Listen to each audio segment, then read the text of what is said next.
God is real because we probably should have been gone that night. Today, I want to share a poem about Ruth. Sister, my sister, just remember your name and that your soul is the umbrella that will protect you from the rain.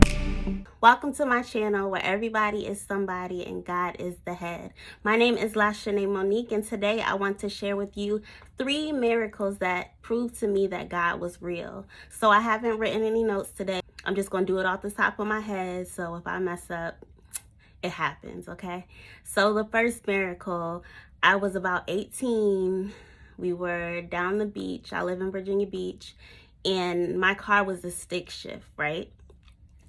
And okay, so if you're familiar with the beach, you have to have a Virginia ID in order to get through the parking with only paying $1. And at the time, my friend did not have a Virginia ID. Mind you, we were in her car that was an automatic.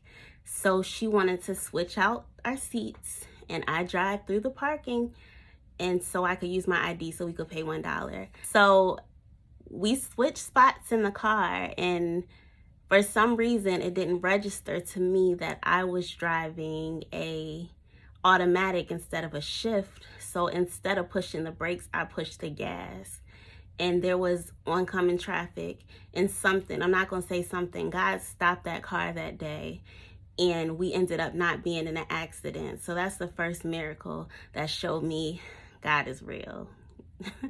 God is real because we probably should have been gone that night. And the girl that was with us after that, I don't think that she cared for me too much because she thinks I tried to take her life, but I really didn't intentionally do it. But God is real. He saved me from that. The second miracle is when I had got really down with my depression. Everybody knows, I'm not ashamed to say that I tried to take my life. Well, it didn't work out. Obviously, God was saying it's not time for you to go. So what are you doing? And I just thank God so much that he gave me a second chance at life. And I had to go through being hospitalized. But even in that, there was blessings. I learned things about myself. I came across people that I still keep in contact with today. So God told me it wasn't my time. And if that's not a miracle, I don't know what is. I don't know why, but God has given me a boldness to not be ashamed to talk about these things that I've been through, because a lot of people go through similar things when it comes to depression, mental health, things of that nature, and they are too afraid to talk about it. But I'm not. I really don't care how anybody feels about it, and it is what it is. If I didn't go through all that, I probably wouldn't be here today. So I just want to give you this advice. If you are in relationship with somebody, whether it be a person, a family member, do not let that person push you to the point that you feel like you don't want to be here anymore, because there is a much bigger picture. God has more work for you to do, and you should not want to take your life behind a moment, because moments always pass, and it may feel like the right solution in that moment, leaving the people behind devastated.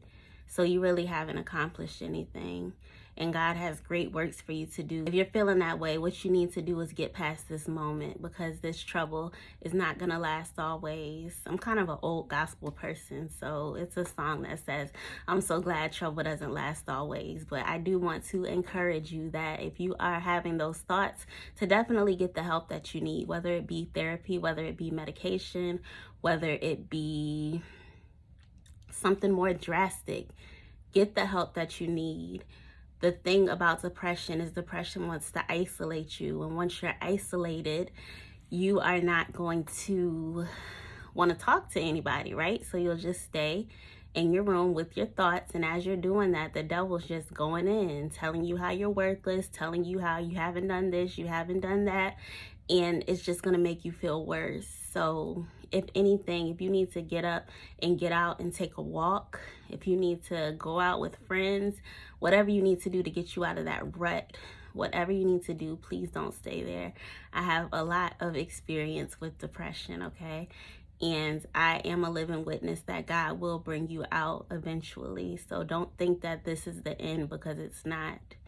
And nothing is worth you taking your life. Nothing. Because if I would have seen my life now back then, oh my goodness, I would have been so upset because I never thought that I was going to be happy again. Also, don't let anybody make you feel guilty for what you're feeling, because a lot of times people have a lot to say, but they don't know what you're going through. At that point, I was feeling so low that I thought that it was best that I was not here. Like, basically the world was better off without me, but the devil is a lie. And praise be to God that I am still here. I am thriving. I am doing the works of the Lord. And I am just so grateful that he did not let me go, because it could have been another way. And the third miracle, I would say, is my son, because God has just really shown himself faithful through my son, because it was a big ordeal when I had him, right? Because I was 19. I mean, I wasn't terribly young, but obviously that's not what the people in my life wanted for me. So while I was pregnant, I was very ashamed of that. And a lot of people made comments to make me feel worse about that. So I did not really enjoy my pregnancy, besides the fact I was sick all the time too. But I did not really enjoy my pregnancy, and I did not feel like I was capable of being a good mother. But even in that, God has shown me how a seemingly bad situation can turn around for your good, because as of today, my child is my biggest blessing. I love him beyond words. Sometimes I feel like God gives him words to speak to me and he doesn't even know it. So everything in your life happens for a reason. Sometimes you just have to move forward with things and not let all those outside voices make you feel a certain way. Because if I knew then what I know now, I would have walked with my head up my entire pregnancy. But I was just young and I did not know. I was just young and I was afraid of the future. I didn't know what the future was going to hold. So you have to be very dismissive with those negative comments, because what I found out is a lot of people that say things that are negative to you, like, oh, you're pregnant, or what you gonna do with a baby, you can't take care of yourself, those kind of things. They were doing the same thing that you were doing. They just didn't get pregnant, or you know what I'm saying? So it's easy for people to pass judgment. But I guess my point in all of this is you have to learn how to shut out the outside voices. Not saying don't take constructive criticism, not saying don't heed to your pastor, but what I'm saying is when people come to you with negativity, you have to know how to let it go in one ear and out the other. Because I really regret that I was so unhappy during my pregnancy, and it wasn't because I didn't want to be happy, but it was because of outside influences, which everybody has a plan for your life, but God has the master plan. So I will not ramble on and on. I hope that this video helped you guys. I love you so much, and I will see you next time. God bless you.